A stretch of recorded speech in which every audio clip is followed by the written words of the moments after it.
Hello, my name is Benjamin Hart. I'm an American attorney and the managing director of Integrity Legal here in Bangkok, Thailand. As the title of this video suggests, we're asking the question, is this how tax law is actually made? Is this a good methodology, or is this a good metric of actual tax lawmaking in Thailand, as well as visa policy making, immigration policy making?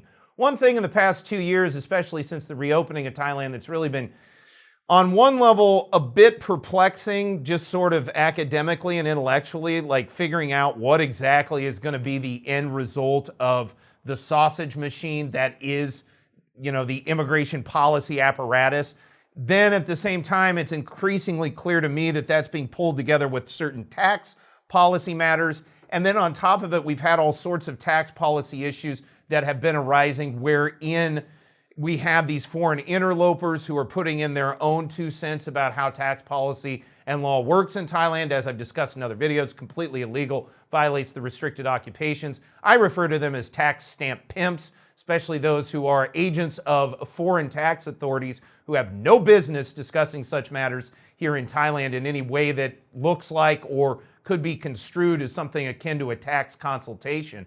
But never mind that, and setting that aside, point I'm trying to come back to with respect to this, everybody's been talking about immigration and tax policy for at least the last year or so, especially since the Destination Thailand visa was first sort of announced, which they rolled out to much fanfare without any concurrent backing from the immigration apparatus within Interior Ministry. They just sort of rolled it all out through the Ministry of Foreign Affairs. And then simultaneously, there seems to be a push to push this OECD, World Economic Forum, you'll own nothing and be happy, taxed everywhere kind of mentality, kind of paradigm, kind of modus operandi, if you will, which is all being rejected now. And I think we're starting to see Thailand also, this is changing as well. But leaving all of that aside, the thing that's annoyed me most, much like COVID, they've done a lot of things where there's been color of law sort of issues that arise, and then the media reports it as if it's either a foregone conclusion or actually is the law, when in fact it is not.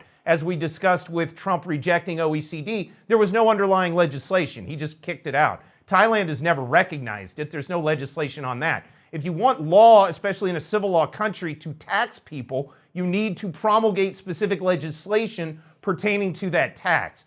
And with regard to good immigration policy, you want to have sort of a streamlined overall immigration policy, not we're over here, we're the BOI, we're saying one thing, oftentimes without any legal justification for saying things like we can issue work authorization. And then you have other places that are saying, oh, we're saying that this tax policy works this certain way associated with this sort of visa, that work authorization works this way with this other kind of visa. Again, it wouldn't be a terrible idea to see immigration policy sort of streamlined as well, which brings me to a recent article that made me think of making this video from the Bangkok Post, bangkokpost.com. Article is titled, Draft Financial Hub Heads to Cabinet. Deputy Finance Minister Paupum Rohanasakun said the legislation provides greater privileges and authority than the Eastern Economic Corridor laws. I think that's important to point out. They passed laws for the EEC. Quoting further, quote, the government intends to push forward this draft law, unquote, said Mr. Paupum, quote, after receiving cabinet approval, the draft will be forwarded for parliamentary approval on the first reading by the end of March this year, unquote. This is how laws are made in Thailand. I don't care what weird interpretive dance of a bunch of bureaucrats and foreign interloping tax stamp pimps they come up with out there. If you want to create a new tax system in Thailand, pass legislation to that effect. That's why the civil law works the way it does and the doctrine of codification exists, is so that you cannot create things like this by interpretation, in quotes. That's the difference between the common law and the civil law. Okay, I feel like that part, what is that, in Beverly Hills Cop 2, where he's like, you, put the bucket down. Like, these are fundamental notions, fundamental legal foundational notions that need to be understood and maintained. And when a bunch of people that just have basically a, quite frankly, half-educated understanding of these legal principles, or don't care at all because it's in their financial interest to not do so. They're financially, what is it Charlie Munger said, you show me the incentive, I'll show you the outcome. You know, if you're incentivized to put a bunch of people into the tax system, guess what's going to happen? They're going to put a bunch of people into the tax system. You know, that's the fundamental problem here. But getting back to what I'm saying, this doctrine of codification, it is not something to just dismiss off to the side. This is a fundamental notion of how laws are made, and the best intersection of sovereignty, legality, and citizenship is always going to be at the nexus point of taxation. So to just overlook this foundational principle of the legal system of Thailand is terrible. And to do it at the behest of foreign interlopers, I find it disgusting on a level I can barely put into words. That being stated, let me quote further. The draft law, comprising 96 sections, establishes a one-stop authority, OSA, committee with powers. Yeah, the people that would actually have authority to do this stuff.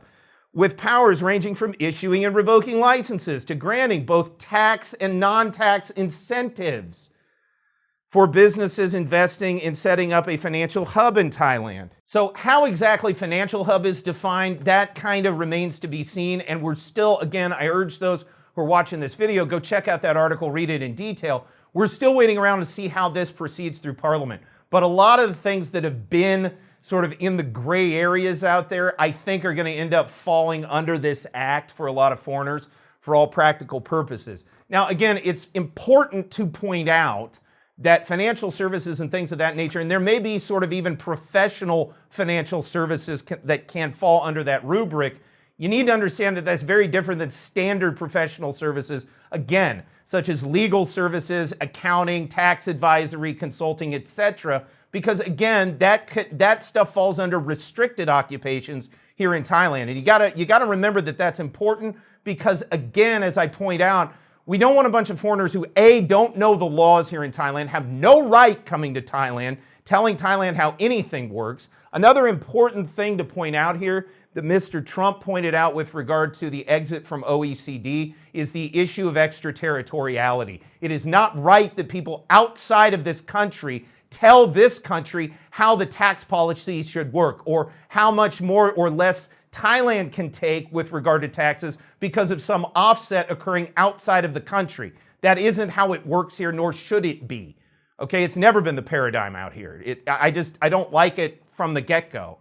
That said, quoting further, the law waives the application of 7 existing laws related to finance and insurance, including financial institution business laws, payment system laws, security laws, and futures trading laws. Quoting further, he said tax incentives, again, tax, including corporate and personal income tax benefits, personal income tax. Quoting further, along with non-tax benefits to be granted by the OSA, will be outlined in subordinate legislation, actual past laws. Quoting further, these incentives are designed to attract investors more effectively than other global financial hubs. Good idea. I actually agree with this. This is a good thing. And I like seeing Parliament do its job. That's also good to see.